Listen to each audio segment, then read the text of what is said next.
Hi dears, ഒരു കോണുണ്ടെങ്കിൽ പാത്രം നിറയെ ചായക്കടി ഉണ്ടാക്കിയെടുക്കാൻ പറ്റും. 4 പേരൊക്കെ ഉള്ളൊരു ഫാമിലിക്ക് കഴിക്കാൻ ഇത് ധാരാളമായിരിക്കും.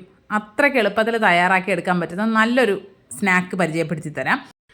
ഇപ്പോൾ നല്ല മഴയുണ്ടല്ലോ ഇടയ്ക്കിടയ്ക്ക്, അപ്പോൾ വൈകുന്നേരങ്ങളിൽ ചായയുടെ കൂടെ എരിവുള്ളൊരു കടിയാവുമ്പോൾ അടിപൊളിയാണ്. ഒരു കോൺ എടുത്തിട്ടുണ്ട്, അതിൻ്റെ തൊലിയൊക്കെ കളഞ്ഞിട്ട് കഴുകിയതിന് ശേഷം ഇതുപോലെ മുറിച്ചിട്ട് ഞാനിപ്പോൾ ഇതിൽ കാണിക്കുന്നത് പോലെ വെച്ച് കട്ട് ചെയ്തെടുക്കുകയാണെങ്കിൽ ചോളം നമുക്ക് പെട്ടെന്ന് അതിൽ നിന്ന് ഇളക്കിയെടുക്കാൻ പറ്റും.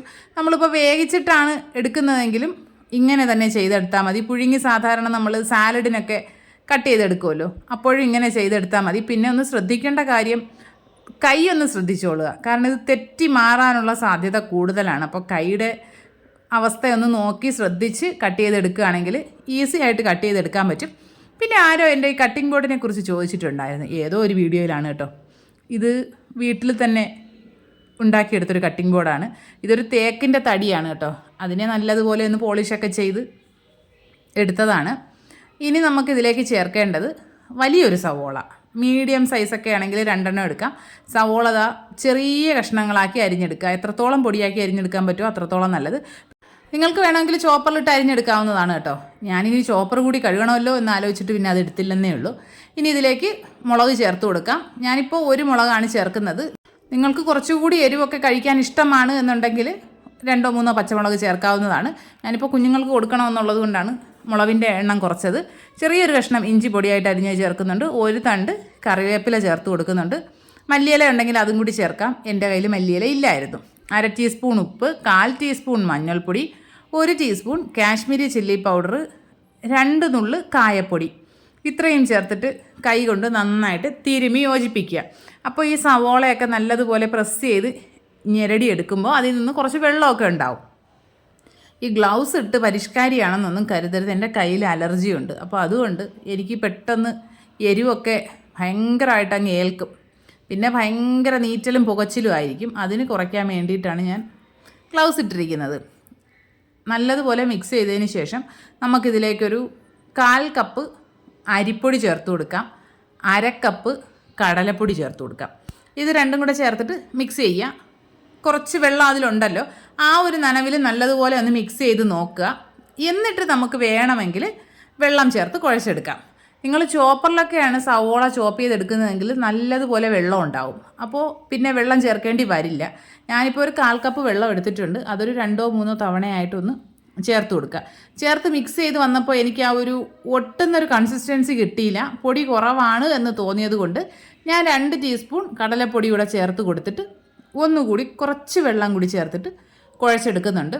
ഇതിലിപ്പോൾ നമ്മൾ വേറെ ബൈൻഡിങ് ഏജൻറ്റായിട്ട് ഒന്നും ചേർക്കുന്നില്ലല്ലോ. അപ്പോൾ ഈ ചോളം ഇങ്ങനെ വിട്ട് പോകാതിരിക്കാൻ വേണ്ടി കടലപ്പൊടി ചേർത്തിട്ട് വേണം മിക്സ് ചെയ്തെടുക്കാനായിട്ടേ.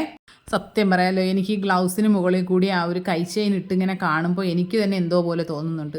അത് വെറും ഷോ ആണെന്നൊന്നും വിചാരിക്കരുതേ.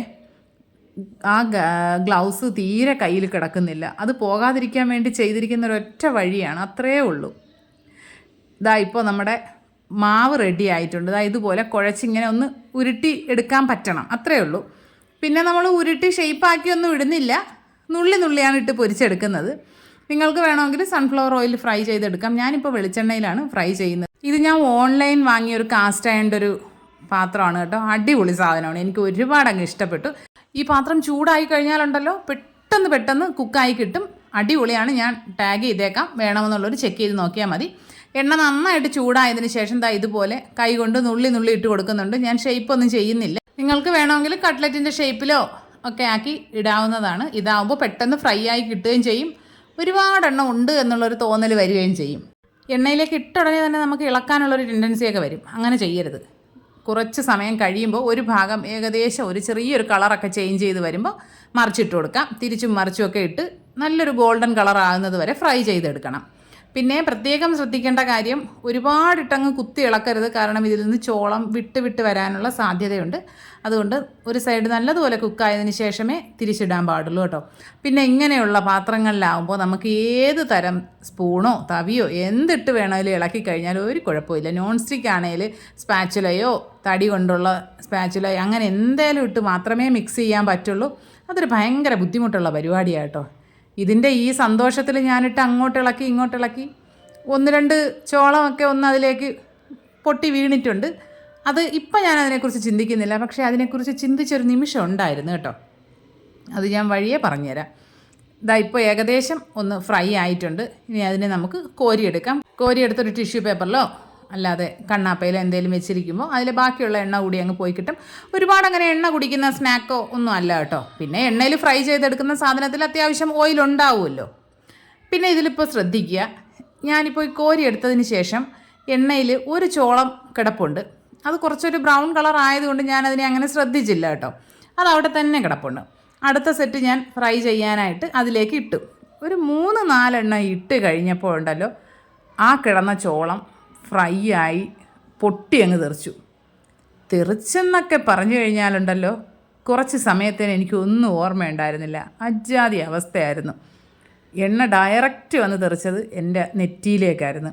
ഇത് ഞാൻ ആ വോയിസ് ഓവർ കൊടുക്കുന്ന സമയമൊക്കെ ആയപ്പോൾ നന്നായിട്ട് കറുത്തിട്ടുണ്ട് ആ നെറ്റി.